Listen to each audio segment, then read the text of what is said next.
pleine forme. Jennifer Lopez et Matt Damon se plaignent du bruit chez leurs voisins les Beckham. Eh ben oui, parce que vous savez que les Beckham, ils ont acheté une...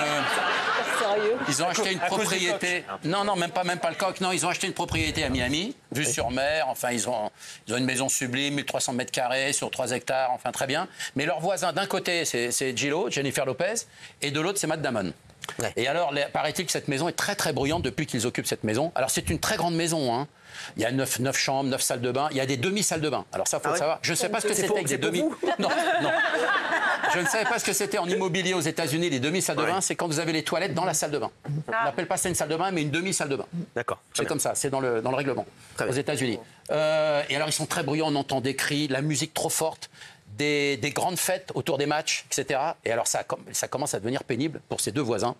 Donc, ils n'ont pas déposé plainte. Ils ont essayé de faire un conseil, déjà, de se voir un peu entre eux, pour arrêter ce bruit, parce qu'ils ne supportent plus. Très bien. Britney Spears, apparemment, elle s'est mariée. Avec elle-même. Oui, alors ça, c'était... Oui, elle s'est mariée dimanche, hier. Bon, vous connaissez les unions. Hein, elle a eu plusieurs unions, notamment son premier mariage avec Kevin Federline. Vous savez, son premier mari.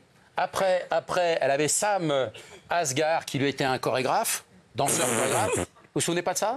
Et là, récemment, elle était avec un garçon qui était son Paul Solis.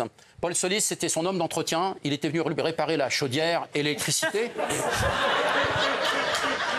Et en fait, il est resté. Finalement, il est resté. Et c'était son petit ami pendant pratiquement un an et demi. Ah, au départ, il est venu réparer la chaudière, il est resté avec elle. Ça ne marchait plus. Bah, sympa, ouais. Ça rigoler. Heureusement qu'il n'est pas venu réparer les stores. Hein. Non, mais incroyable. Ça peut arriver, c'est comme ça arrive à n'importe qui. C'est souvent. Non, vous êtes déjà sorti avec quelqu'un qui est venu réparer votre chaudière, vous?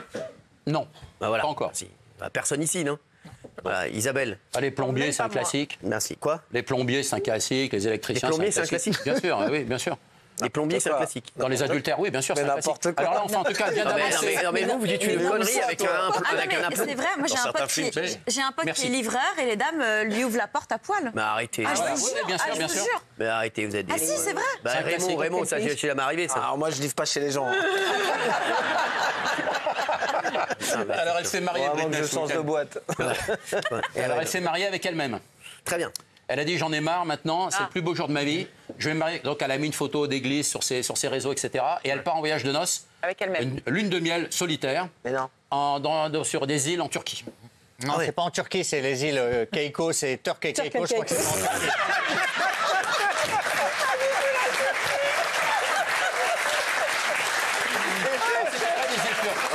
C'est pas possible de rectifier. Non mais merci Gilles de rectifier. Mais Turk et Caicos, mais rien à voir. En fait. Il y en a un qui suit quoi ici. Turk et Caicos, c'est dans les îles turquoises. Oui. Ah très bien. Ah, c'est ça, hein, Gilles. Rien à voir avec la Turquie. Ouais, rien à voir. Très loin de la Turquie. Exactement. Ouais, franchement, vous êtes vraiment un ami. Claude François. Ah, Claude François. Alors oui, on parle de son moulin, puisque c'est le week-end. Parce que ce week-end, les actuels propriétaires, depuis 26 ans, ont fait une interview au journal Sud-Ouest et ils ont raconté que ça fait 26 ans qu'ils se battent, etc. Ils ont restauré une propriété qui était totalement tombée en ruine 6 ans après la mort du chanteur en 78. Alors, il faut savoir que Clo-Clo, est-ce que vous savez pourquoi il avait acheté ce moulin à Danemois? Il avait hésité entre deux propriétés dans l'Essonne, à l'époque, en 1964. Il avait acheté cette propriété. En tout cas, c'est ce qui a fait sa décision importante. C'est parce qu'on lui avait raconté l'anecdote que Jeanne d'Arc, dans la nuit du 4 au 6 mai 1429, elle avait dormi, justement, dans cette propriété. Pourquoi? Parce que Jeanne d'Arc, mandatée par... En 1429, elle a dormi dans un moulin? Oui, et je vais vous dire pourquoi. Vous foutez de qui, là? Non, parce que c'était la maison... Il faut savoir que le moulin, c'était la plus grosse maison, souvent, du village. D'accord. Et alors, le campement de Jeanne d'Arc s'est mis autour du moulin de Danemois.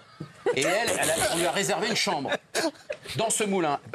C'est elle qui dirigeait les troupes du roi Charles VII, quand même, pour aller délivrer Orléans. Le 8 mai sur la 6. Gilles, sur la 6. Voilà. Non, c'est pas du délire, c'est une vraie Le histoire. moulin, il date de 1429. Le moulin de Danemois, je l'ai visité. Il est hyper moderne et tout. Non, mais ça va pas. Ils l'ont refait. Non, ils l'ont refait. Non. La première bâtisse, elle est du XIIIe siècle. Calmez-vous. Non, du XIIIe siècle. Je connais bien l'endroit quand même. Et alors, donc, ils ont tout restauré, ces propriétaires, monsieur et madame Lescure. Et ils en ont fait un endroit qui est une des propriétés les plus visitées d'Île-de-France aujourd'hui, après le château de Versailles.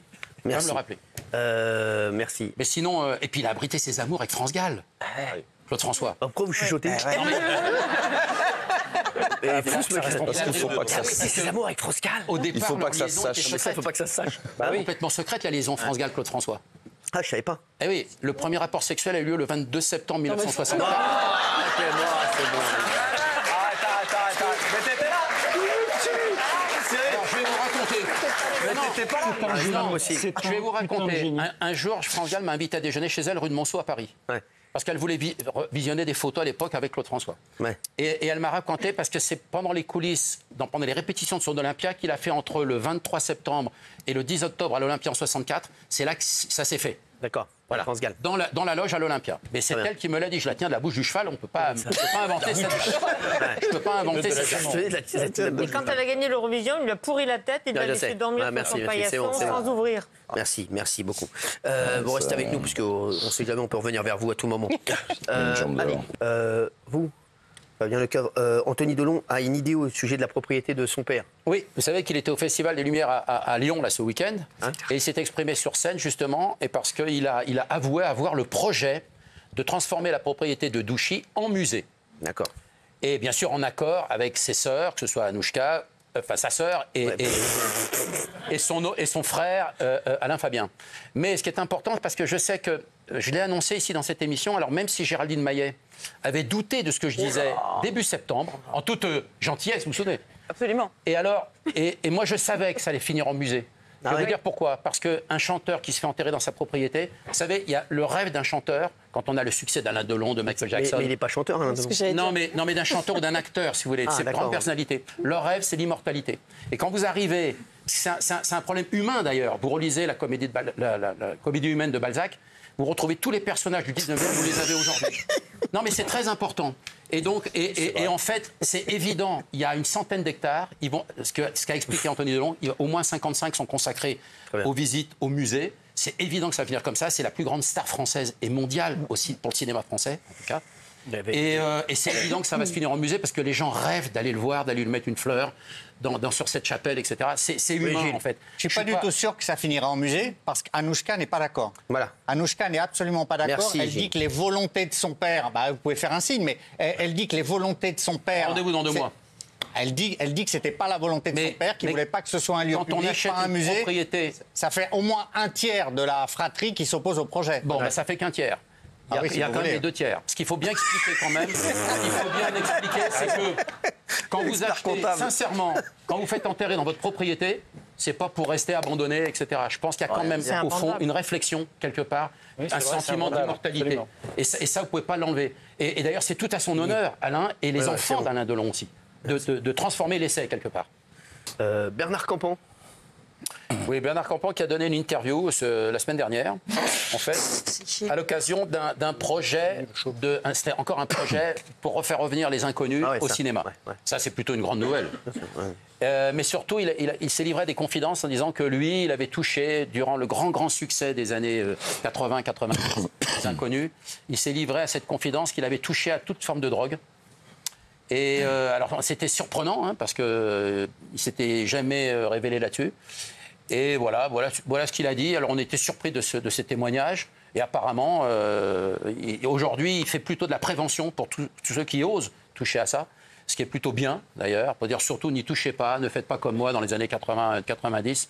Je pensais que, et finalement, je me suis trompé. Et voilà. Donc, il fait beaucoup de prévention aujourd'hui quand on aborde ce sujet. Mais c'était une confidence. On était très surpris de cette révélation. Oui, Gilles. Il dit qu'il a arrêté par peur. Peur que ça aille trop loin, peur de lui-même, etc. C'est vraiment une interview confession poignante.